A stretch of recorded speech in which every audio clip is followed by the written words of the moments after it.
নাম মোহাম্মদ মতিউর রহমান। আমার বাড়ি কাস্তুর গ্রাম। আমার বাবার নাম মৃত আব্দুল সালাম। আমি এখন দাঁড়ায় আছি ভিতরমান্দা, করগাঁও মোজা এবং বাহাদুরপুর মোজা।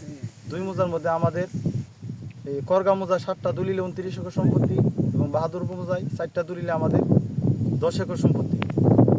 এই হইল আপনার 39 একর সম্পত্তি। এর ভিতরে আমরা 12 একর সম্পত্তি আমরা আবাদ করি। আর বাকি সম্পদগুলা এই একটা আমাদের এই জমিটা নিয়ে কিছু আদালত চলছিল। এর মধ্যে বাসির ছেলে মিয়া হোসেন, এরা আমাদের সম্পত্তি সত্ত্ব আয়রা, এদের মালিকানা আয়রা আনার পরে এই সম্পত্তির জন্য আমরা পূর্ণ দখলের কাগজ পাই এবং দখলে গেছে এবার আমরা এই জমিগুলা ঘাস করি।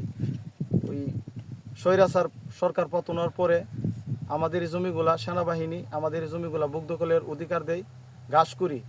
তারপরে এই জমিগুলা বুক দখল থাকাকালীন কিছু লোক এদের সাথে পরামর্শ করে বা এই অবৈধভাবে আমাদের জমিগুলা মানে কইরা নেওয়ার জন্য, ফাউ কইরা কাটটা নেওয়ার জন্য, পত্তন চারা নেওয়ার জন্য এদের সাথে একটা যুগ মিলায়া এর মধ্যে আপনার যারা আমাদের কাছে বইলা নিছে কিছু লোক, আমার বাতি আলী আহমদ মিয়া, জমশেদ, দুলাল, জাহাঙ্গীর ভাই, এদেরকে আমরা জমিগুলা দিছি।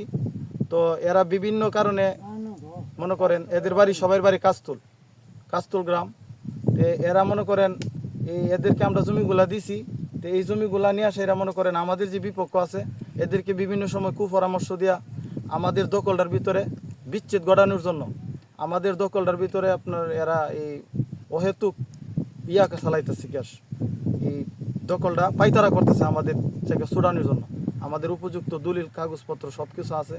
তো আমরা প্রশাসনের কাছে এই আমাদের সম্পূর্ণ বিষয়ে প্রশাসন যেন আমাদের দলিল অনুযায়ী মাঠ অনুযায়ী আমাদের জমিগুলা যেভাবে আছে আমাদের জমির প্রতি আমাদের প্রতি সুদৃষ্টি দেয় এই কামনা করছি।